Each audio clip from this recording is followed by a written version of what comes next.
El Centro Cultural UNAM Querétaro, de la ENES Unidad Juriquilla, en colaboración con la Unidad de Vinculación, Difusión y Divulgación de la UNAM Campus Juriquilla, presentan Panóptico Cultural, un espacio de diálogos y reflexiones en torno a la cultura. Conducen Abel Martínez y Juan Villagrán.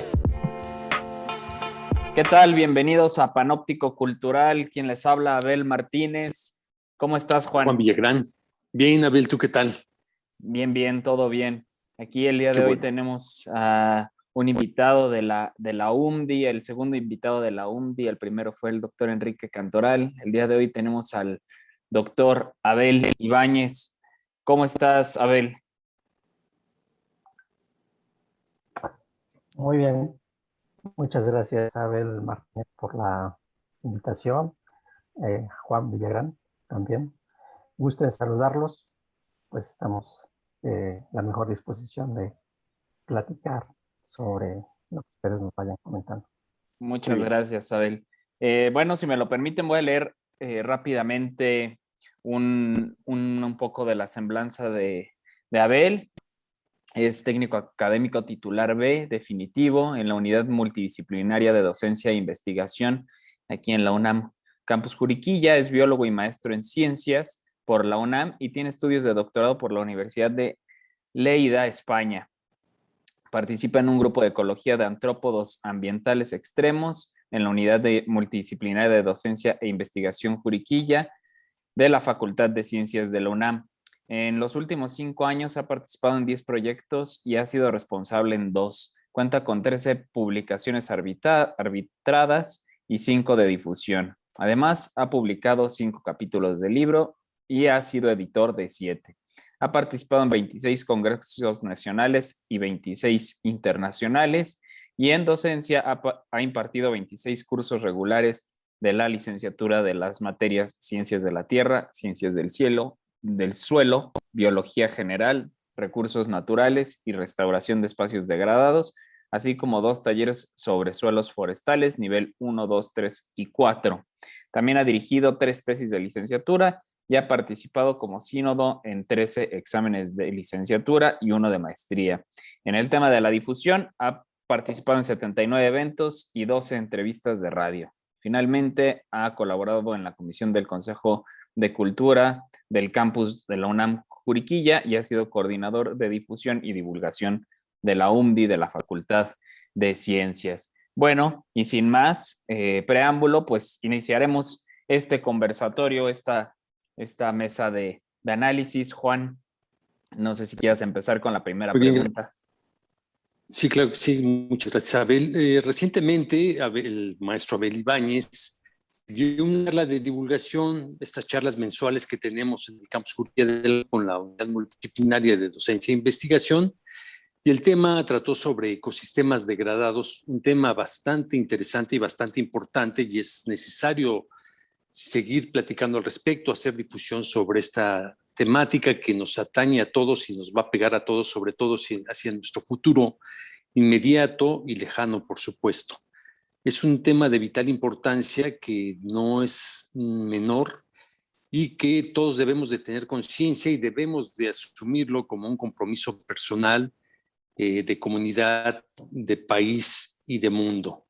Generalmente, o la historia de la humanidad nos ha dicho que los humanos nos hemos apropiado del planeta de una manera egoísta, y en esa intención de apropiarnos del planeta para sacar un beneficio personal o de comunidad, hemos degradado mucho la Tierra, el planeta en general, y nos hemos acabado gran parte de los recursos, hemos agotado mucho.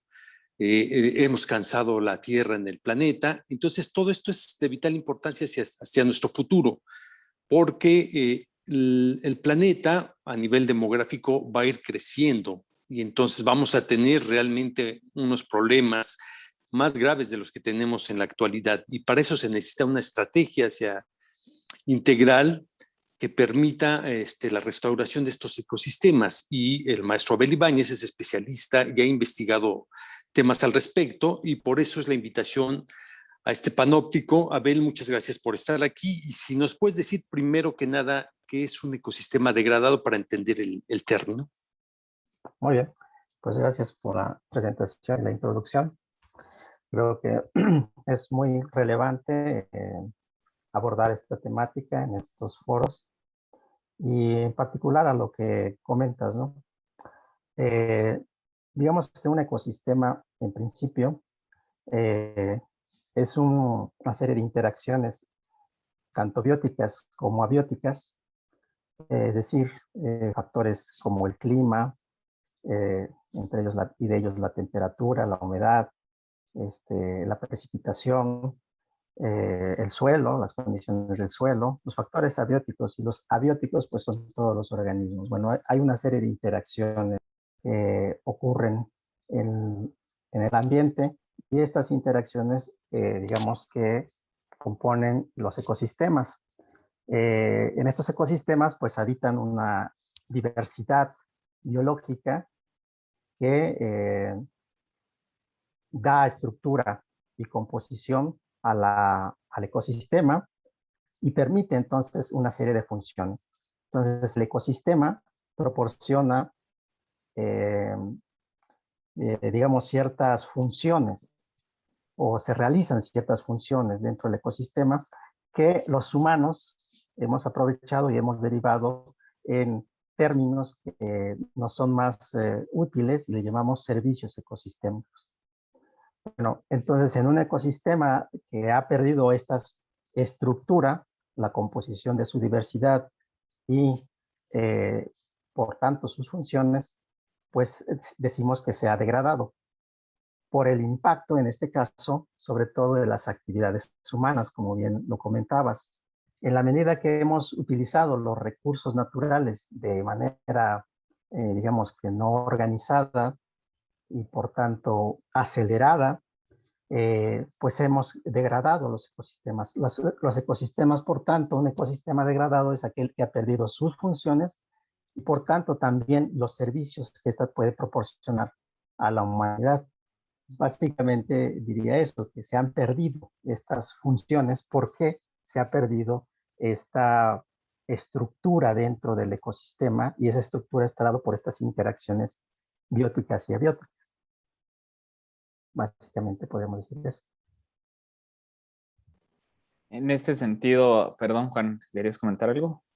No, no, adelante, Abel. En este sentido, Abel, a mí me surge una duda, es que el ser humano pues necesita de estos ecosistemas para subsistir. Entonces, me surge la duda, ¿cómo sería la convivencia pues más, pues como más sutil o no sé, o menos hostil más bien con estos ecosistemas? Porque indudablemente en la vida diaria del ser humano necesitamos estos recursos, ¿no? Tan solo pues el recurso del agua, ¿no? Si nos vamos a los recursos como más vitales, ¿no? ¿Cómo podremos hacer o cómo hacer que el ser humano trate de mejor manera estos ecosistemas sin degradarlos tanto, ¿no? Porque creo que es algo que que es imposible que no se degraden, ¿no? Bueno, esta pregunta es muy importante porque digamos que justamente es donde tenemos que encontrar vamos a decir, justo equilibrio, ¿no? En la naturaleza hay una serie de dinámicas poblacionales que se autorregulan, ¿sí? Las poblaciones en la naturaleza, dependiendo de los recursos que haya, también se permite o da pie o da lugar a que las condiciones de estas especies, de cualquier especie, pueda mantener su reproducción. Pongamos un ejemplo. Es decir, si por ejemplo hay suficiente pasto, pues las especies silvestres, por ejemplo los conejos, pues habrá muchos conejos. Claro que también hay otras interacciones. Si hay lobos, pues los lobos comerán conejos y así se establece toda la cadena trófica. Todo depende de la cantidad de recursos que hay en el ambiente y hay un equilibrio dinámico, digamos. Se van autorregulando los ecosistemas. Y esto, digamos, los mejor adaptados, que es de lo que hablaba Darwin, los mejor adaptados son los que se reproducen y mantienen su población y lo pueden incrementar, ¿sí? Pero mucho depende de los recursos disponibles. Entonces, la cuestión está que la cadena, vamos a decir, alimenticia, el hombre está en la cúspide de esta cadena. Y entonces hemos empezado a tomar los recursos que, digamos, en excedente. ¿Por qué? Porque no tenemos otro depredador que a nosotros nos regule a su vez. O sea, nosotros hemos salvado desde hace tiempo este mecanismo de la regulación de la selección natural. Así también lo plantea el mismo Darwin. Nosotros escapamos ya de este proceso de selección natural por mecanismos de adaptación, de sobrevivencia. Por tanto, nosotros podemos, los humanos, tomar los recursos, todos los recursos que nos sean disponibles. Este proceso se le ha llamado como la evolución cultural. Nos alejamos de estos procesos naturales de selección para entrar a un proceso de evolución cultural, en donde dentro de todas estas cuestiones, pues hemos sido capaces de regular desde los tiempos muy antiguos, hablamos de miles de años, cuando en los inicios del proceso de evolución del Homo sapiens hace más de 2 millones de años, por ejemplo, controlar el fuego. Pero después de eso, pues, inventamos cosas que no sean útiles.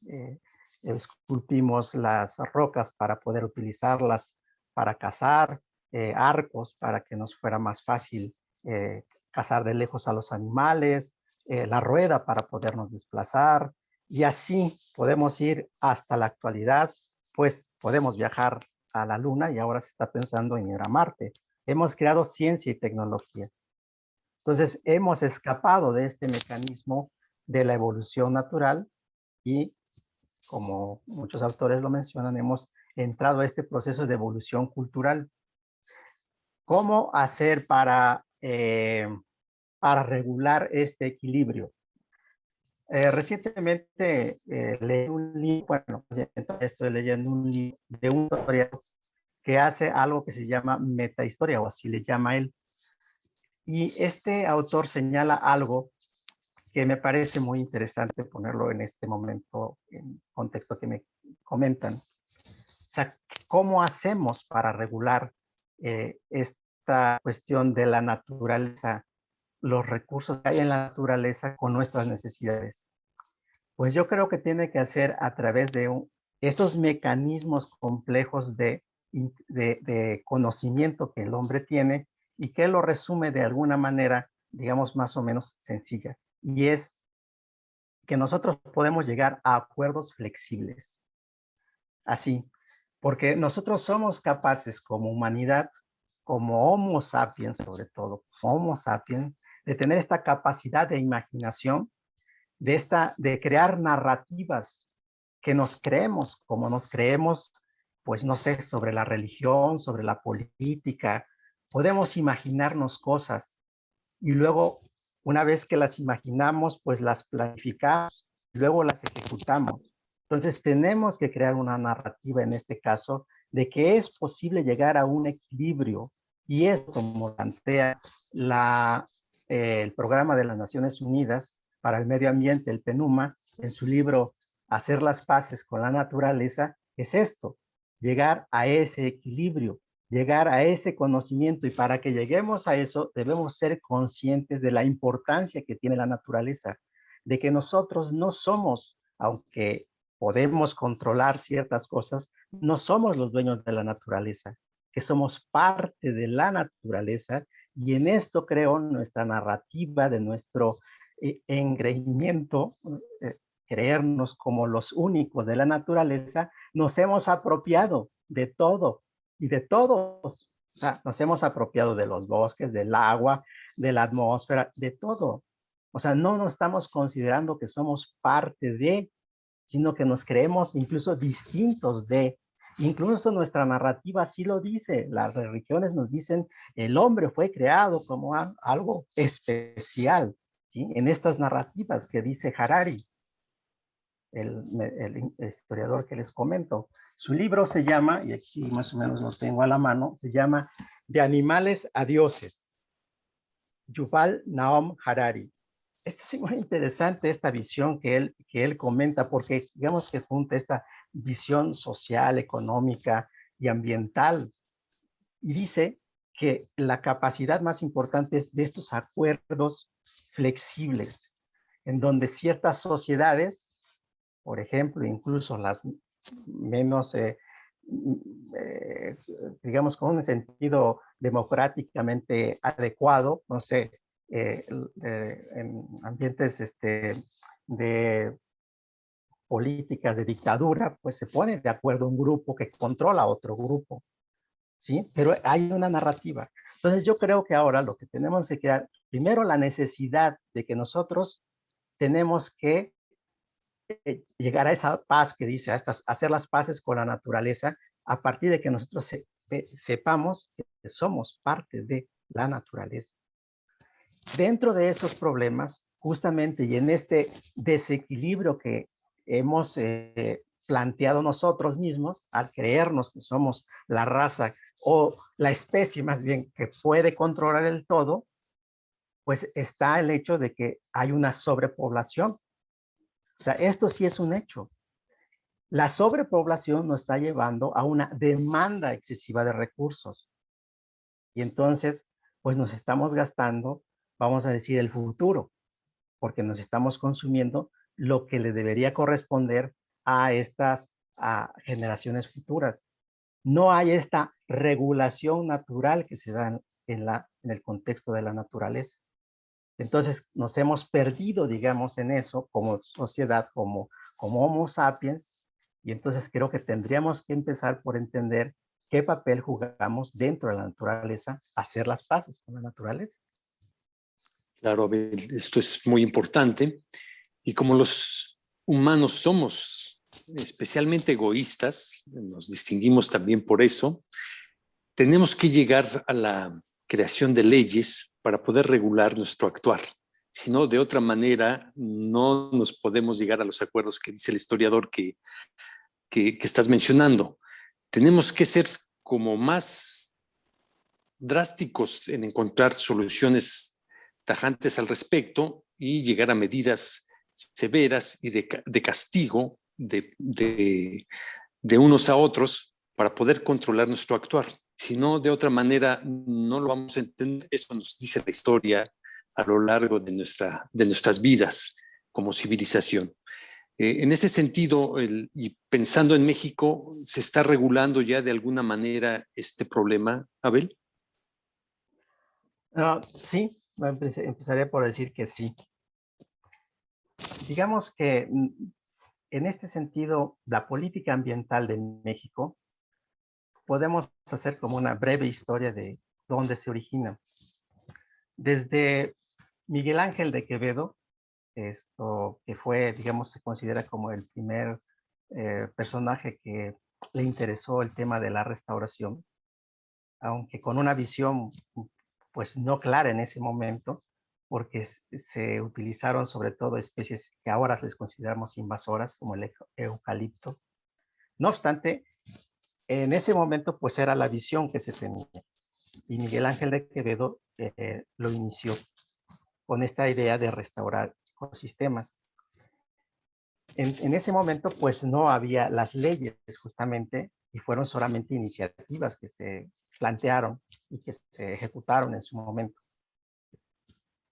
En México, a partir de los años 90, 89, cuando se crea la Ley General del Equilibrio Ecológico para la Protección del Ambiente, creo yo que es el parteaguas en México y es la ley por antonomasia, la Ley General del Equilibrio Ecológico para la Protección, la LEGEPA, porque recoge justamente toda una serie también de movimientos ambientalistas que se generaron a nivel mundial. La primera ambientalista que se considera por el libro que escribió La Primavera Silenciosa, Richard Carlson, digamos que dio pauta a todo movimiento a nivel internacional de este problema de los plaguicidas, de la contaminación química generada a su vez por todo lo que se había empezado a hacer justamente en México con la Revolución Verde. La Revolución Verde empezó en Sonora y quien la dirigió posteriormente recibió el premio Nobel porque generó tecnología para poder salvar a la humanidad de las hambrunas. Esto estuvo bien, pero la cuestión es que se generaron, o esta tecnología genera la necesidad de utilizar muchos insumos, fertilizantes químicos, plaguicidas, herbicidas, muchos recursos de agua. Es lo que se llama como la agricultura moderna. Fue el inicio de la agricultura moderna que tuvo sus principios en lo que se denominó la Revolución Verde. Entonces, bueno, me fui un poco atrás, pero sí, hay leyes ambientales en la actualidad que van muy de la mano también, digamos, de la política internacional. A su vez, en el contexto internacional, hubo documentos base que dieron fundamento a que se establecieran una serie de convenios internacionales. Creo que uno de los libros fundamentales es Nuestro futuro común. Y esto es el informe Brundtland. El informe Brundtland se presenta en 1987 y es el primero en donde, por encargo justamente de la ONU, pero es el primer libro en donde se hace una crítica al sistema social económico dominante, que es el capitalista, por un lado, y plantea, sobre todo, el desarrollo sostenible. O sea, no podemos comprometer los recursos de las futuras generaciones. Tenemos que utilizar los recursos para resolver nuestras necesidades, pero sin comprometer las del futuro. Entonces, esto es fundamental. Y en ese contexto internacional es que se inscriben, digamos, las políticas y los movimientos también ecologistas de México, y se crea, de hecho, la Semarnat primero, como la Secretaría del Medio Ambiente. A ver, la Semarnat incluye la parte de la pesca y actualmente solamente la parte ambiental. La Secretaría del Medio Ambiente para los Recursos Naturales y Pesca, antes la Semarnat y luego la Semarnat para los Recursos Naturales.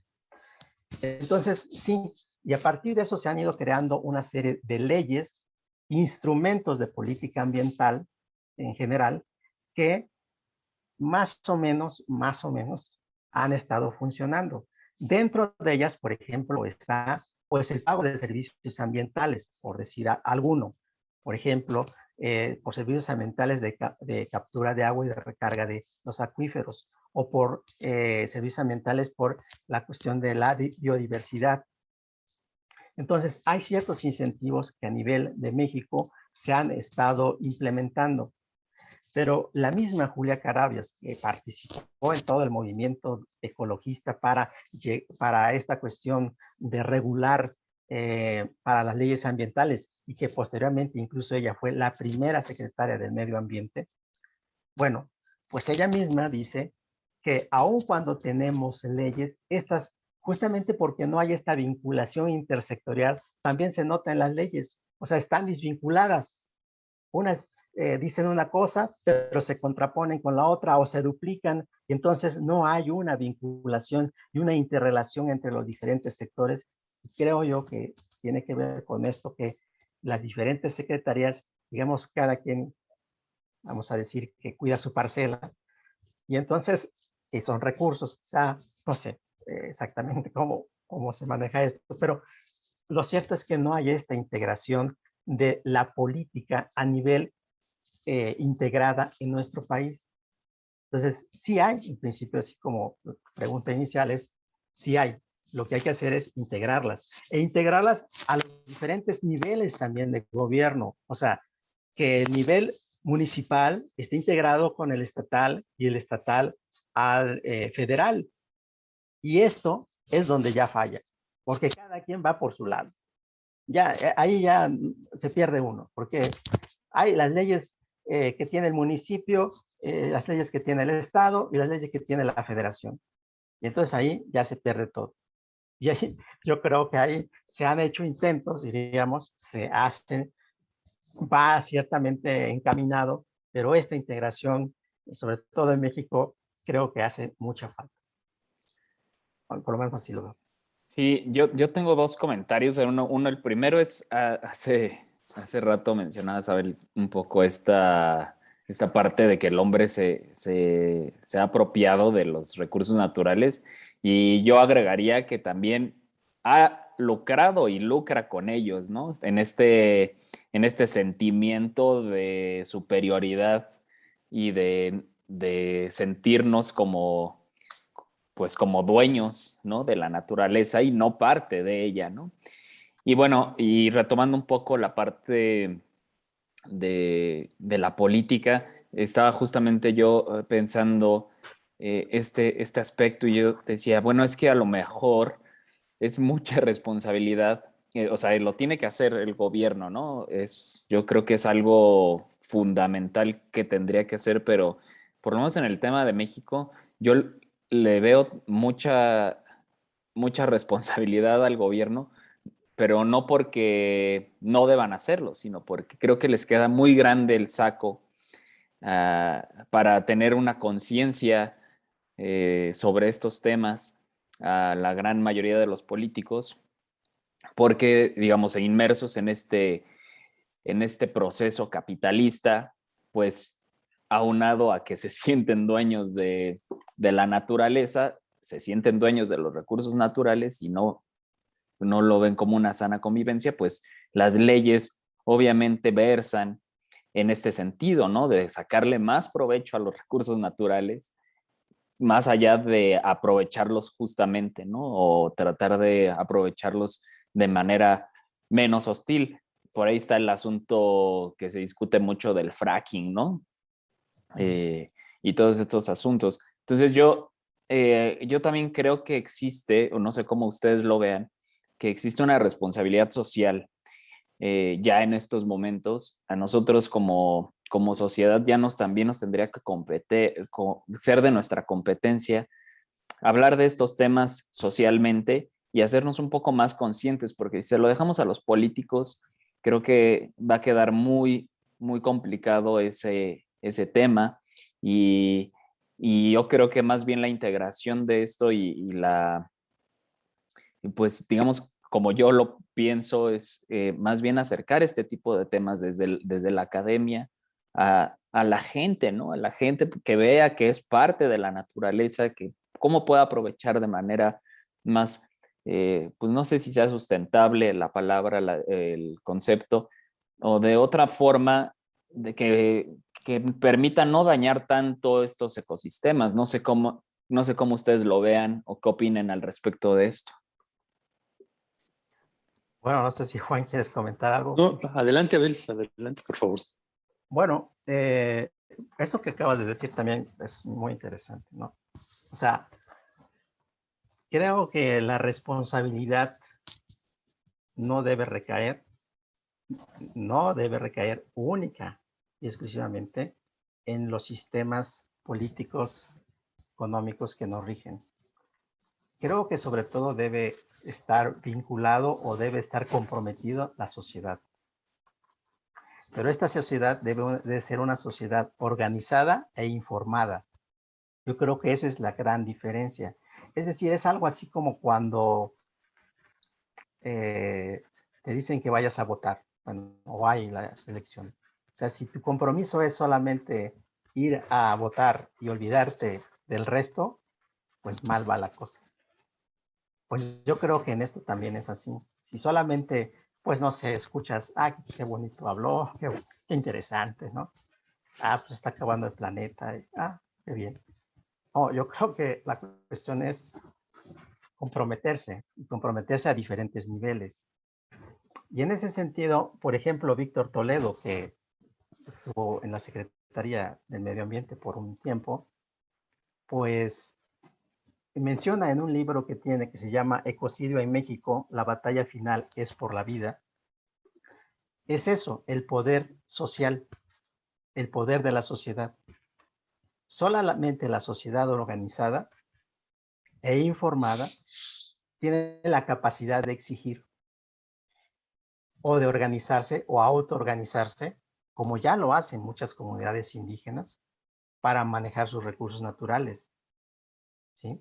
Llámese, por ejemplo, el caso de San Juan Paricutiro, en Michoacán, en Oaxaca hay muchas organizaciones civiles organizadas que manejan sus recursos, que cuidan su ambiente, que cuidan sus bosques, el agua.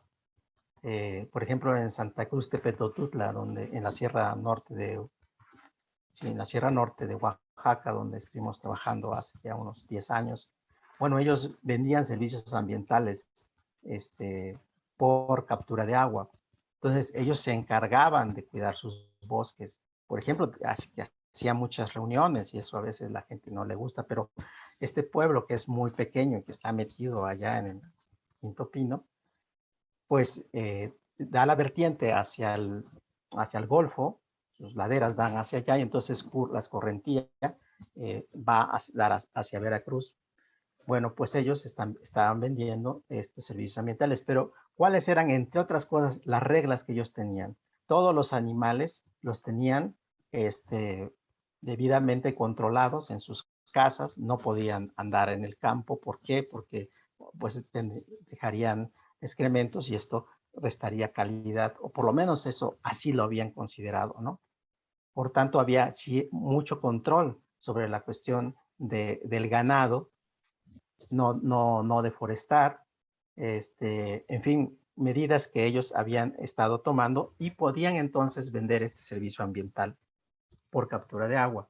Entonces, es la sociedad organizada, comprometida, la que puede realmente, por un lado, participar directamente, primero en la conservación, segundo, en la restauración y paralelamente, a su vez, exigir al sistema de gobierno en los diferentes niveles de recibir apoyos, porque también esa es otra cuestión. Hay apoyos que el gobierno, en esta descoordinación en la que yo hablaba, hay programas de apoyo, los hay. La cuestión es cómo bajarlos y que bajen sin que haya este proceso de corrupción que sabemos que hay, ¿no? Y que les llegue así una mínima parte, ¿no? Por ejemplo, hace tiempo, en las comunidades rurales, ahora el tema de andar repartiendo fertilizantes, no necesariamente es un buen programa, si no hay la gente que lo vigile técnicamente, y que sigue siendo, pero esto desde antes ya se hacía. Bueno, ¿qué hacían? Pero vamos a tomar este caso porque hay estos apoyos. El abono les llega fuera de tiempo, cuando ya pasaron las lluvias, cuando el cultivo ya no le va a servir. Pero eso sí, el señor ingeniero que se encargaba de repartir esos bienes, pues le iba muy bien. Y algunos vecinos con los que se confabulaba, pues al rato tenían tractor, tenían camioneta, y todos los demás, pues como los chinitos, estamos mirando, ¿no? O sea, es el problema de cómo bajan los recursos. Entonces ahí es donde hay que tener mucho cuidado. Programas suele haber. Luego no hay la coordinación, sí. Luego hay todo el problema de la corrupción. Y entonces, pues ahí es donde se desvirtúa mucho de los programas que a veces se tienen. Y sí, necesariamente tenemos que ser la sociedad informada y organizada la que tenemos, yo digo, ponernos al frente, como lo dice Víctor Toledo en este libro que aquí les muestro y que no se nota bien, pero es Ahí. El poder de la sociedad. Muy bien, Abel, eso que por supuesto es importantísimo, ¿no? Para lograr llegar a los objetivos necesarios. Los ecosistemas son diversos a nivel nacional, a nivel mundial, etcétera, etcétera. Lo que yo te quería preguntar es si hay un plan o un plano de los ecosistemas más degradados en México. Supongo que hay algunos más degradados que otros. ¿En dónde están las urgencias? ¿Dónde hay que atacar? ¿Qué piensas que se tiene que hacer al respecto? Sí, De hecho, incluso está reglamentado en la propia Ley General del Equilibrio Ecológico. Las zonas prioritarias de restauración se tienen registro, y la CONABIO, sobre todo la CONABIO, es una comisión, que es la Comisión Nacional para el Estudio de la Biodiversidad en México, tiene bases de datos muy importantes. Dentro de ellas tiene este tipo de mapeo. Es el que conozco, seguramente la Semarnat lo debe tener, lo debe tener. Lo que pasa es que yo recientemente revisé un informe que hizo el Centro Geo, que es una organización no gubernamental, una sociedad civil creo es. Bueno, pero el Centro Geo, que hizo un análisis del programa Sembrando Vida, toma las bases de datos de Conavio y tienen ellos registrados estas zonas prioritarias de restauración. O sea, sí lo hay. Y en esta descoordinación de bases de datos, que es una parte de lo que está haciendo justamente la Conavio, están tratando de homologar toda la información que tienen, las diferentes dependencias, incluso se están ligando. Esto lo vi en un conversatorio recientemente donde el propio coordinador de la Conavio, el doctor Sarucán, comentaba que se estaban haciendo programas a nivel internacional y se estaban vinculando con Chile y con Argentina. Entonces, la idea es hacer esto, pues, digamos, a nivel regional, no solamente a nivel de país. Entonces, esto me parece muy interesante. Por eso digo que hay cosas que se hacen, hay muchas cosas que se hacen. Un poco del problema es que están como desvinculados y a veces incluso también no están debidamente, se dan a conocer debidamente, o sea, no hay difusión suficiente. Pero yo creo que sí hay, lo hay. Estas zonas prioritarias las hay. El INEGI, que también tiene unas bases de datos impresionantes de información geográfica, también las debe tener. Pero hasta donde yo sé, quien las ha estado manejando, ya con este sentido de restauración de la biodiversidad, de los ecosistemas, del suelo, es básicamente la CONAVIO. Entonces sí los hay que utilizarlos, hay que buscarlos. Es muy importante que esto que mencionas, Abel, de que pues sí hay apoyos y sí se están haciendo cosas, porque muchas veces uno piensa que no existen los apoyos, ¿no? Y que no existen, y es parte también de la gestión de los profesionales, ¿no? Les compete esto. Y yo tengo una pregunta que tal vez va a sonar como muy simple, pero ahora me surgió. ¿Y qué pasa con estos ecosistemas ya degradados? O sea, si ya se está ubicando un ecosistema que está degradado, ¿cómo se rehabilita o qué se hace con ese espacio? O cómo trabaja un profesional de los ecosistemas degradados en esos espacios, digamos, en decadencia? ¿O a quién le ¿O compete? a quién le compete? Exacto, sí. Bueno, primero, bueno, pues esta la primera parte. O sea, ¿qué se hace? ¿No? O sea, los profesionistas que se encargan de esto, ¿quiénes son? Y dónde están, a lo mejor. Primero, el tema de la restauración es algo que en todo este movimiento del conservacionismo, pues digamos que va a en la última parte, ¿no? Porque pues lo que primero se pensó es en la conservación, o sea, mantener lo que ya está. Las áreas naturales protegidas en México, por ejemplo, que es parte de estos instrumentos de política ambiental, pues se piensa en conservar ciertas áreas que son representativas de ciertos sistemas ecológicos. Entonces, se piensa en la conservación y hasta muy recientemente y derivado de la conservación, dijeron, ah, caray, pero también se están degradando, entonces también hay que restaurarlos, ¿no? No solamente hay que tener esa primera parte, sino, bueno, y esto que ya se dañó, ¿cómo lo hacemos? Entonces, en este sentido, pues en los Estados Unidos, Aldo Leopold, en los años 40, fue uno de los primeros que planteó la idea de la restauración.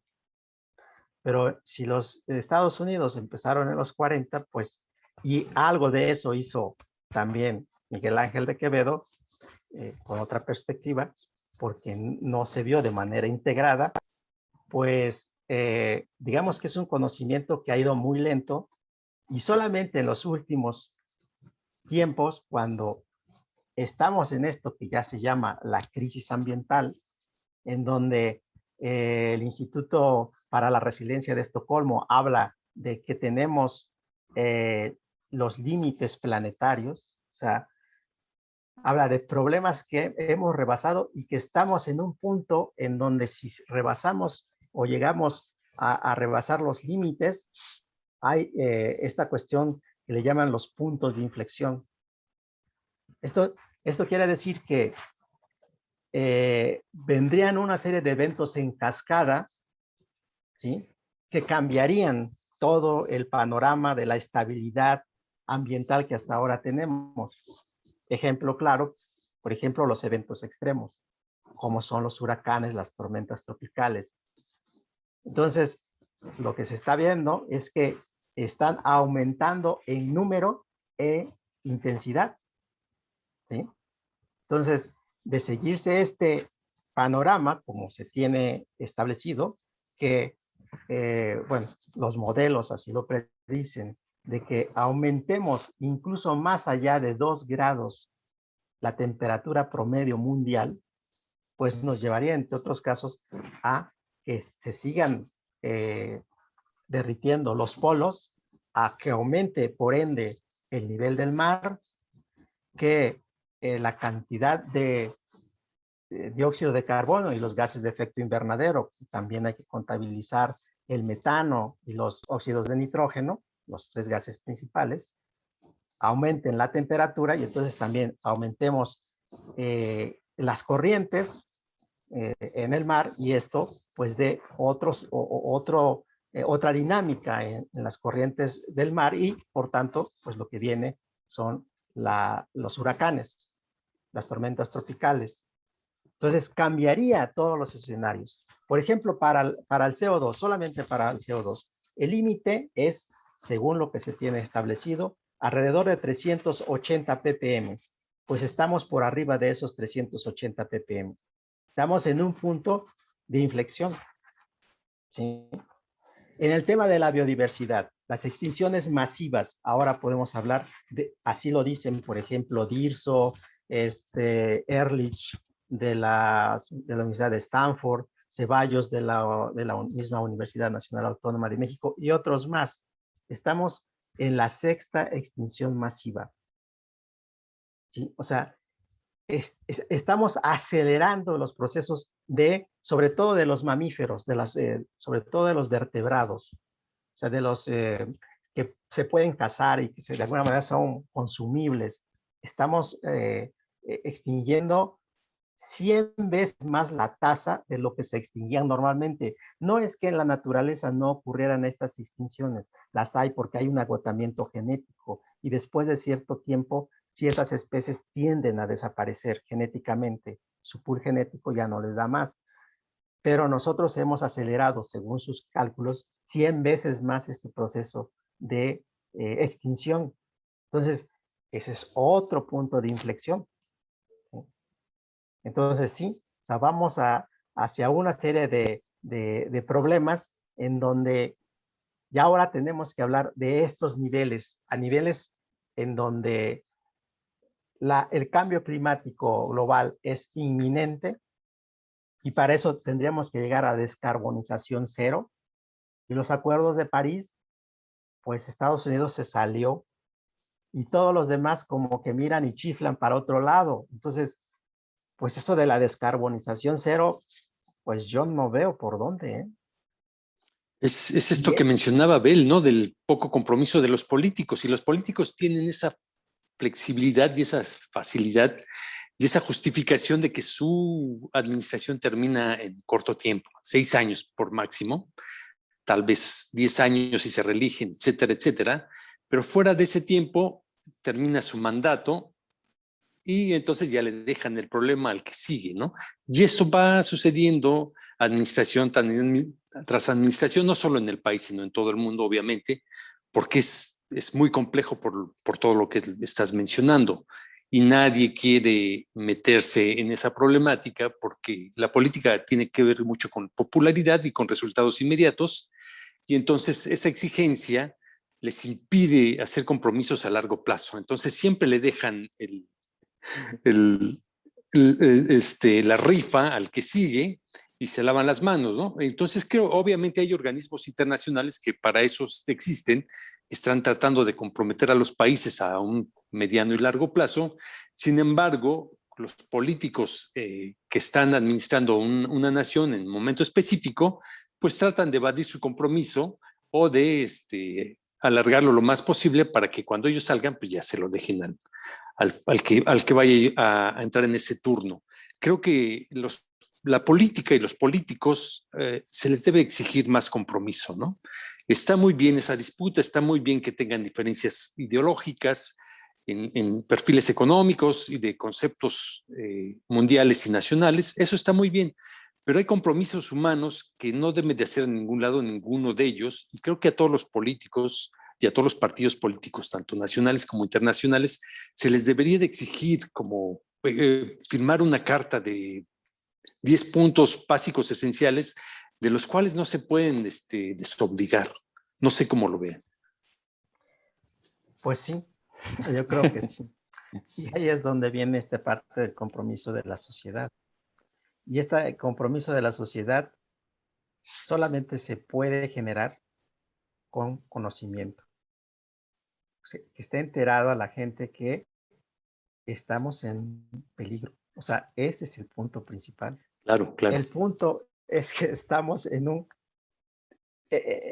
punto extremadamente delicado. Abel, me dices, perdón que te interrumpa, es muy curioso porque en los noticieros todos los días vemos el peligro latente y los noticieros exacerban o amplían el peligro en el cual estamos sumidos, pero a nivel amarillista, ¿no? Para vender la nota del día, pero no por la importancia y no profundizan en la temática. Son notas de un minuto y se van al siguiente desastre con tal de vender otra nota y en fin, pero no hay un compromiso más serio también de los medios de comunicación, obviamente. Sí, esto es un problema de los medios también. Sí, Es un claro, problema de todos, pero los de medios todos, porque tienen este poder de convocatoria que así es. pues están ahí, ¿no? Y los escucha mucha gente, ¿no? Pero por eso, tomando un poco la idea que dice Harari, Noam Harari, tenemos que crear otra narrativa. Y esta narrativa en parte nos corresponde, creo yo, a los académicos desde nuestro ámbito, de los ámbitos universitarios, crear esta narrativa, o sea, no el de la nota, no lo que la nota les exige a los comunicadores. Esto es como cualquier otra noticia, dicen como el efecto, pero, o sea, pero no exploran en por qué se originó todo eso, ¿no?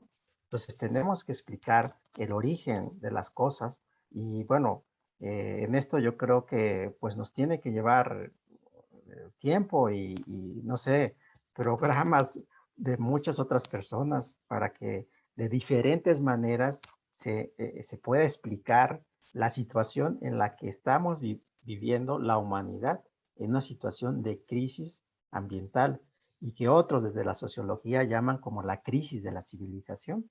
O sea, estamos en un problema de crisis de civilización. Es muy probable, así lo dice el mismo Harari, que dentro de 100 años a lo más, él no apuesta más, en 100 años el Homo sapiens ya no será el Homo sapiens, será otro Homo, pero probablemente Homo sapiens ya no sea el Homo sapiens. Es interesante lo que plantea. Tiene 3 libros sobre el tema. El otro es el Homo Deus. No me pagan por hacerle propaganda a Noam Harari, pero me pareció muy interesante la idea que él plantea, ¿no? O sea, cómo no estamos tomando esto, yo como lo veo, no lo estamos tomando con la dimensión adecuada, los diferentes niveles o sectores de nuestra población, de Claro. nuestros gobiernos, en fin.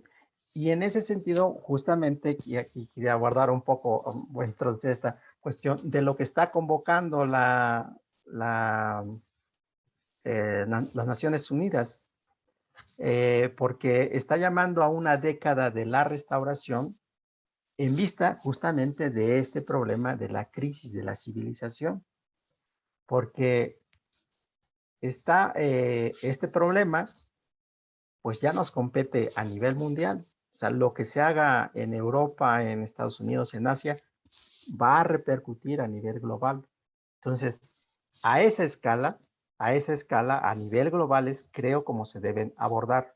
Y en este sentido, la misma Secretaría del Medio Ambiente, el 5 de junio, que es el Día Mundial del Medio Ambiente, mencionó uno de sus programas emblemáticos, el programa Sembrando Vida, porque se inscribe dentro de lo que es el llamado Reto de Bonn, que tiene como meta la reforestación de más de 350 millones de hectáreas. Entonces, se está inscribiendo en eso. El problema es luego cómo se está haciendo, ¿no? Porque ese es el problema, lo mismo que le pasó a Miguel Ángel de Quevedo, si se está haciendo adecuadamente la restauración, porque la restauración no es necesariamente sembrar árboles, no es eso. Lo que necesitamos es recuperar la composición de las especies y las funciones del ecosistema. Esas son las dos cosas que debemos recuperar. Y entonces, a veces cuando se reforesta, hay un término que se suele utilizar, desiertos verdes, porque como son plantaciones monoespecíficas, ¿sí? Entonces no permitimos que se den todos estos procesos que empiezan desde el suelo, desde el mismo suelo donde las bacterias, los hongos, los actinomicetos y luego la mesofauna, todos los artrópodos que tienen todo un proceso de descomposición para poner a disposición los nutrimentos que pueden tomar esas plantas y todo el desarrollo del sotobosque, las herbáceas, los arbustos, o sea, toda la estructura del bosque, no se da eso.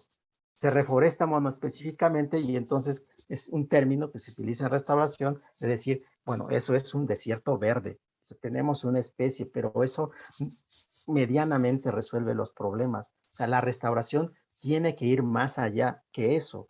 Y no está mal, pero no es suficiente. Claro.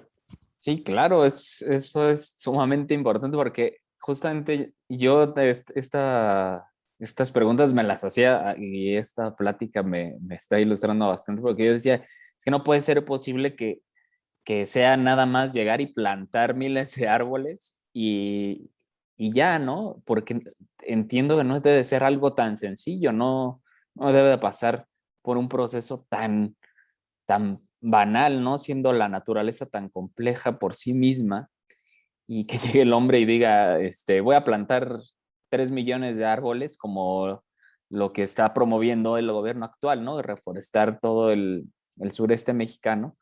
Y bueno, por eso surgía un poco mi reflexión en ese momento. Y un poco regresando a la parte de los periodos gubernamentales y todo eso, no me quiero clavar mucho en eso, pero justo pensaba en esta parte hasta casi filosófica del ser humano mismo, ¿no? Que uno como ser humano es tan egoísta que piensa, pues yo me voy a morir, ¿no? Esto ya no me, yo no me tengo que preocupar por el futuro de los demás, ¿no? Yo convivir mis 70 años cómodamente, pues con eso estoy más que satisfecho, ¿no? Incluso ni siquiera pensamos en nuestras generaciones venideras, incluso en nuestra propia descendencia, ¿no? De dejar tal vez un medio ambiente pues más o menos agradable para estas futuras generaciones. Y es un pensamiento pues muy teleológico del ser humano, ¿no? A pensar en que nos vamos a morir porque así va a ser, porque es el proceso natural, pero que no me importa, ¿no? Porque no tengo esa conciencia social, no tengo esa conciencia comunitaria de dejarle al otro un espacio digno de vivir, ¿no? Que es casi también un derecho humano, ¿no? No sé qué puedan apuntar al respecto de esto.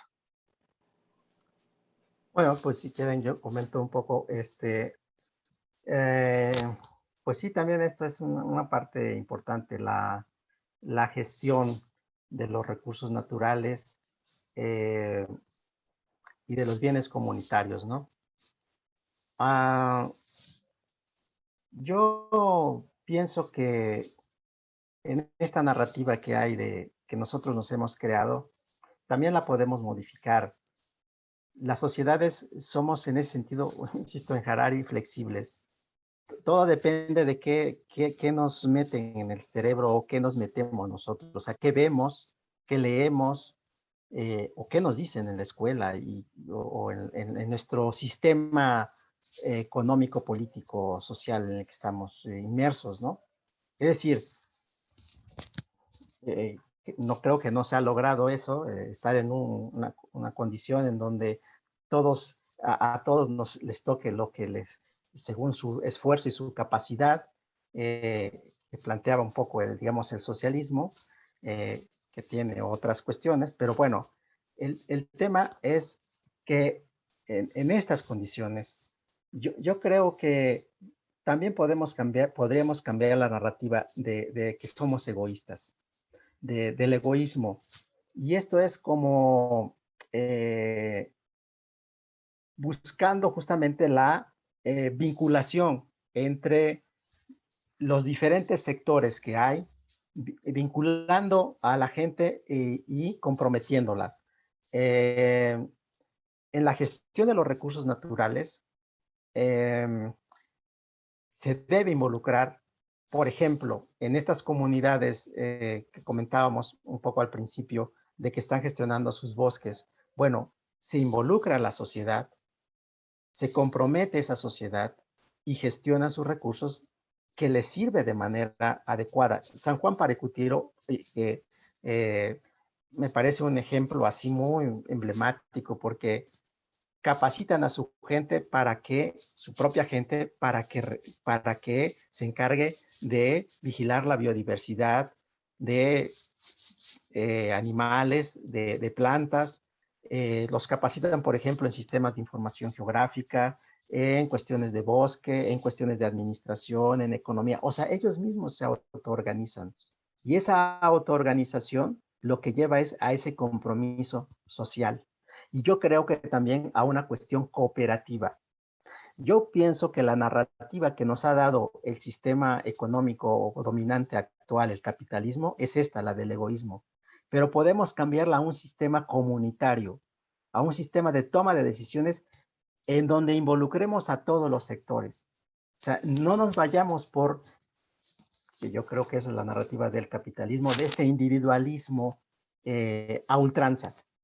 Esta narrativa yo creo que es la que nos ha estado dañando en gran medida, porque no nos permite este sentido de comunidad, este sentido gregario de comunidad, que yo creo, ojo, yo pienso que el hombre en esencia, el Homo sapiens en esencia, es gregario, es comunitario, es solidario. ¿Por qué? Porque incluso lo hacía por sobrevivencia, o sea, era más fácil cazar un mamut en grupo que solo, defenderse de sus depredadores en grupo que solo. Y en general somos los Homo sapiens, comunidades que tenemos que vivir en sociedad, necesariamente. La narrativa del egoísmo, creo yo que se ha acentuado y se ha enquistado en esta narrativa de lo individual, de la competencia, ¿sí? Pero que en ese sentido tenemos que cambiar también esa narrativa cultural. Y por eso la década de la restauración está convocando, entre otros, justamente a otra gente, que no sean nada más los ambientalistas, los economistas, sino también a los artistas, a los escritores, porque en esto tenemos, creo yo, que cambiar, insisto, esta narrativa de que podemos manejar nuestros recursos de manera comunitaria, tomando decisiones comunes que nos sirvan a todos. La gestión de los bienes comunes, ¿sí? Entonces, yo creo que nos han metido mucho la idea del egoísmo, pero que creo que la deberíamos cambiar. Estoy completamente de acuerdo, Abel. Una pregunta, ¿la década de la restauración cuándo iniciaría? ¿Ya inició? Porque en términos reales 10 años son muy poco. Exactamente, sí. La ONU la convocó desde 2019, en marzo de 2019. Bien. Pero se echó a andar, digamos, ya de manera formal a partir justamente del 5 de junio de este año.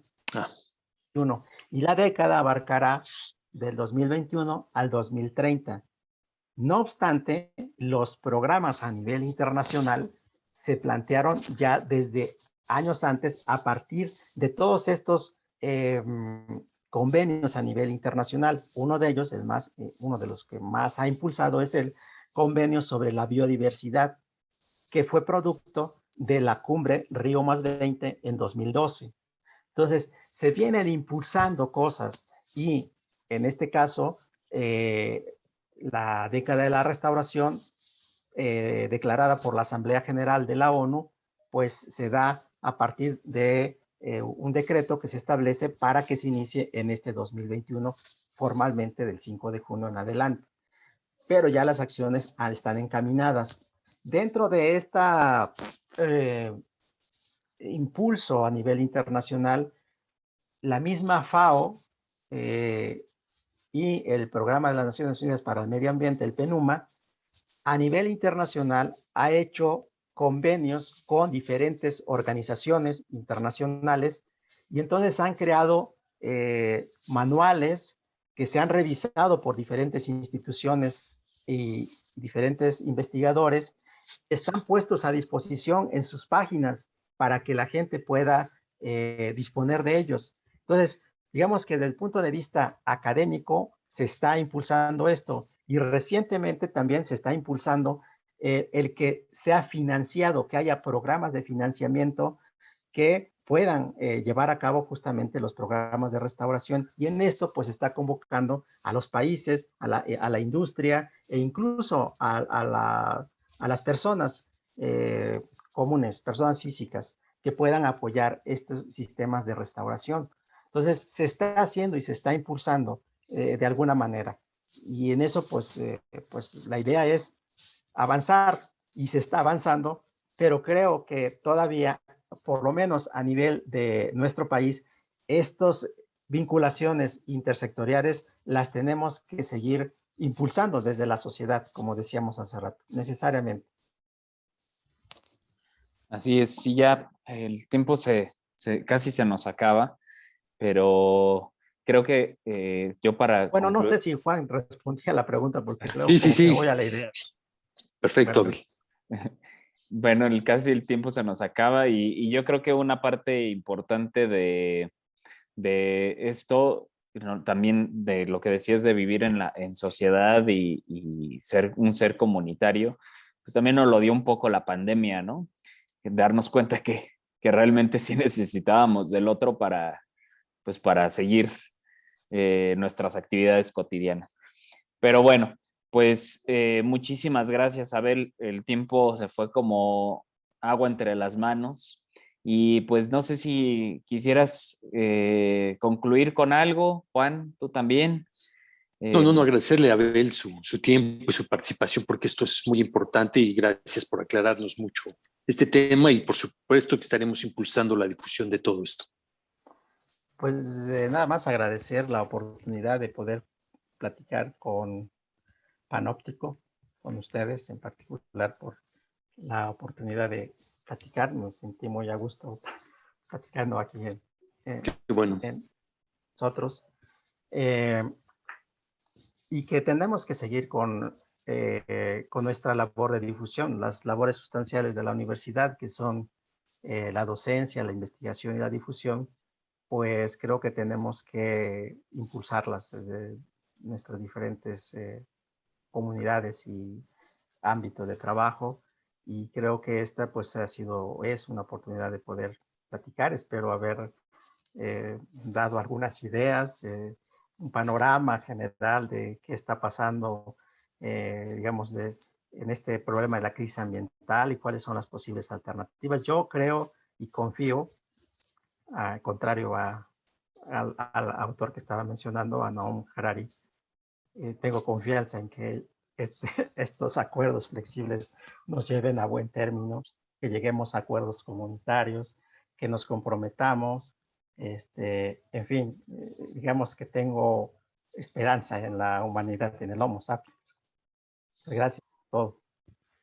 Al contrario, Abel, muchas gracias. Y ya nada más una recomendación. Hablaste hace ratito sobre metahistoria. Hay un libro de un autor, Hayden White se llama, que escribió un libro que se llama Metahistoria y habla sobre todo este giro lingüístico del que hablabas de la narrativa. Pues ¿No será el mismo que estamos hablando? ¿Lo puedes poner en el Hayden chat, White? por favor? Sí, ¿Lo claro. puedes poner, por favor?